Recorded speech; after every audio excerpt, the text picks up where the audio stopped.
किसी राजा के पास घोड़ों का एक सौदागर आया।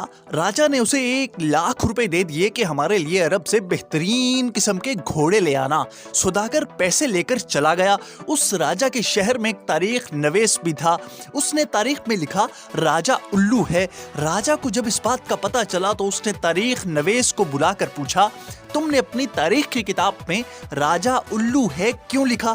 तारीख नवेश ने जवाब दिया, यूं ही किसी नावाकिफ आदमी को घोड़े खरीदने के लिए पेशगी 1,00,000 रुपए दे देना कहाँ की अक्लमंदी है? ये उल्लूपन नहीं तो क्या है?